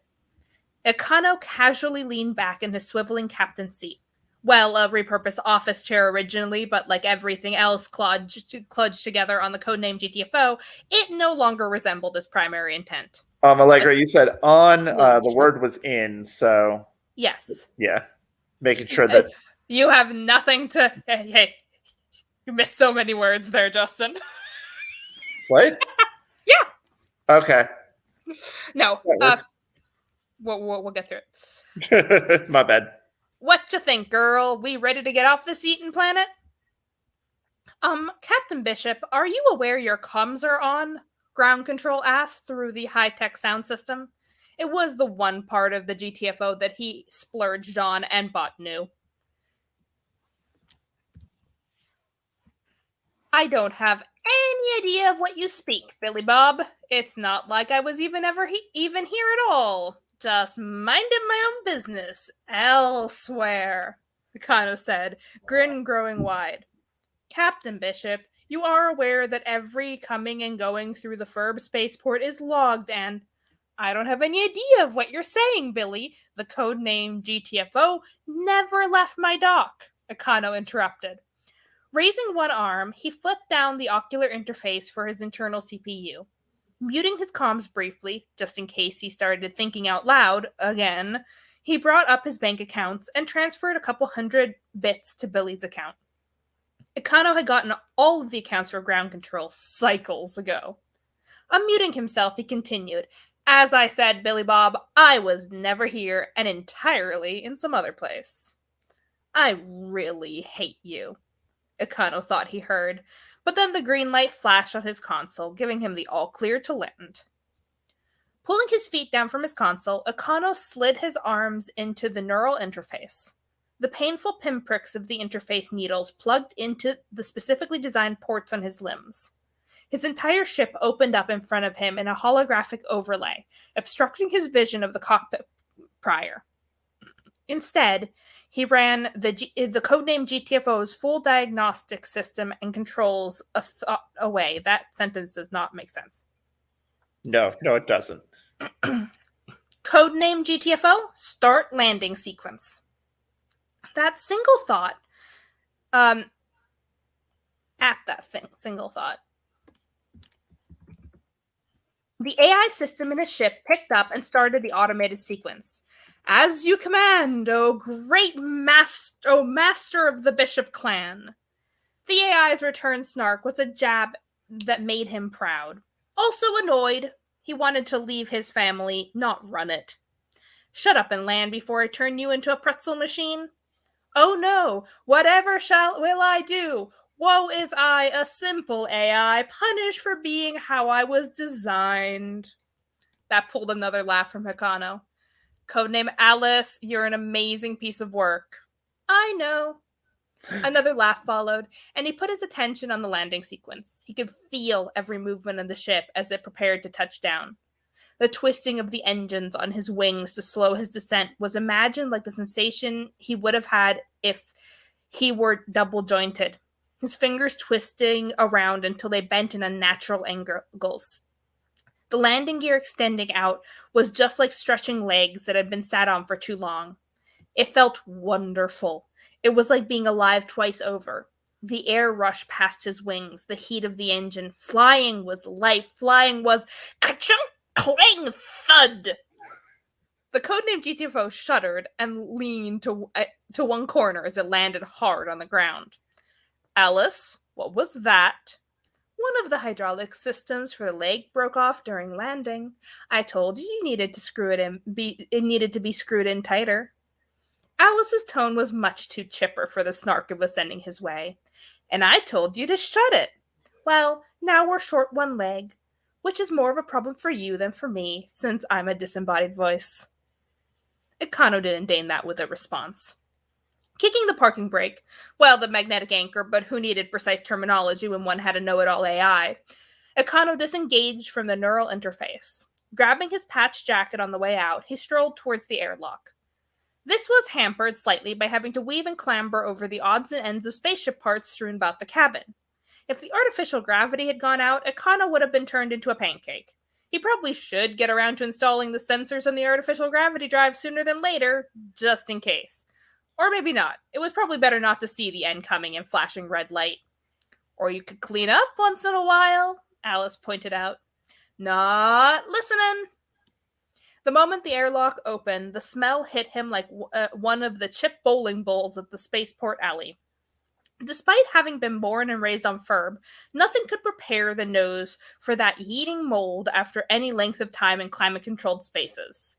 Mold name, whatever it is when we find it, grew everywhere on Ferb, pink filaments swaying in the breeze and filling the air with a scent that could best be described as the unholy union of overripe durian, toe fungus, and salmon left out in the sun for way too long. That was only the fourth most pressing reason he wanted off the stinking rock. Out in the hangar, Ikano had just made a beeline towards his favorite bar when a message flashed across his ocular display. J. Bishop, your presence is requested immediately. Ikano let out a long, dramatic sigh, then utterly ignored the third most pressing reason he wanted off of Ferb. He just pushed open the door to the rusty wrench when a second message appeared. J. Bishop, now. The usual, Fred, Ikano said, hopping onto a stool. The bartender nodded at him and reached for a glass. J. Bishop, too. Did you mute my first account? Actually, make it a double, Fred. I had a great day today. Ferbmon 445. Did you mute your father, Ikano? Ah, his second most irksome annoyance. Bishop Gears. I don't know what you're talking about, Mother. Fred slid the glass of Ferbian moonshine. Unlike back on Earth, that wasn't hyperbole. It was literally made on the Ferbian moon. Down the bar to Ikano. Picking up the glass, he wired through the Bishop family network his debt to the rusty wrench. Closing his eyes and minimizing the ocular interface, he enjoyed a long, burning swig. The smooth, earthy flavor slid across his tongue. Ferbmom 445. Ikano, middle name Bishop. You are wanted in the conference room. Now. She used the middle name. You're in trouble. On one hand how often he wanted to carve Alice out of the back of his head. Now he needed two. Bishop Gears. Fine, I'll be there. I'll finish my drink and be on my way. Ferbmom 445. That's my sweet boy. The limo will be waiting outside of the Rusty Wrench in 3 minutes. If you are not outside of and in it in 4, the gentleman within will give you a hand. Ugh, I swear, Fred. A guy can't even unwind after shooting down a rogue space pirate. Ikano groaned, only just resisting the urge to slam his head into the desk? To the bar. Yep. Yep, Fred said in the same drawn-out drawl. He always used. Yeah. It was also the only word he had ever heard come out of the bartender's mouth. Taking the last of his drink in one more gulp, he sent the money off to Fred for a second drink. Sliding the glass back down, he said, another. When the glass was back in his hand, Yeah, you moved something and now I can see. When the glass was back in his hand, he took another long swig. Now my mother is sending a limo to come pick me up. Once again, stripping away the few bastions of freedom I've been able to enjoy. This was a rant he could, and had many times before, gone on about at length. Yep, said Fred.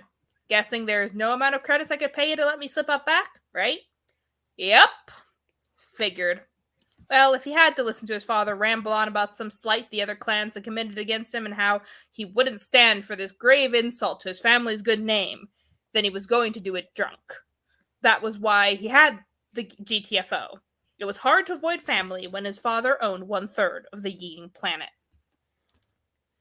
The conference room of Bishop Industries was decorated in the same sophisticated, minimalist, overly tasteful style that made Ikano's teeth ache. It was probably because he could remember clenching them as he smiled for the camera while his mother surreptitiously poked him to maintain his posture all the way through his childhood. There were pictures of the three of them in regular intervals all around the foyer of Bishop Industries. Ikano, Malin, and Jensen Bishop, dressed in formal clothes in a style that hadn't been seen since at least 2 planets ago. shiny chrome and glass tech in the background of every shot. The perfect post-Earth, technologically enhanced family. It was all just a fancy GUI over rotten code. So good of you to finally join us, Ikano, Jensen said through clenched teeth. Ikano's father was sitting in a sleek leather conference chair that maintained its silhouette by having exactly 0 padding. Ikano often wondered if part of his father's bad mood was that his backside was perennially asleep. His mother, on the other hand, had a smile that could have been in a spaceship commercial. It, like everything she wore, was professional, precise, and cloyingly well thought out. Thank you for making it, Ikano. Really, it means the world to us, she said with just the right of endearment to seem genuine. Maybe she even was. Ikano had never been able to tell. Yeah. What is it now? A new get even richer quicker scheme? Or some plot to make the Scorian Collective flee the planet by covering their transport vessels in itching powder? Ikano's tone was not at all subtle. Venom dripped from every word. And how he wanted to tell them about the junior directorship at Monopoly Technologies, but he couldn't. He had to wait until the day he was climbing into the GTFO to rub it in their faces. Otherwise, his mother might break his ship and make sure he never left the stinking ground of Ferb. This could have been done over vid chat, because this was certainly yet another in a long string of plots to take down the other 2 families who co-earned Ferb, which was, incidentally, the first and most important reason he wanted to GTFO. Ikano was sick and tired of these endless, petty squabbles. The way Jensen's face turned from glowering and clenched teeth to was that a smile filled with glee? Actually made the young heir to the family estate take a step back. Never had he seen Jensen Bishop be gleeful. Never had Jensen Bishop been gleeful. No, Ikano, neither the Scorians or the Parsons will leave Ferb. We are. Your mother tracked that scout you saved, and it's given us a glimpse into our freedom. And that's it so far. I like it. For first chapter of the prologue, it sounds really nice. Mm-hmm.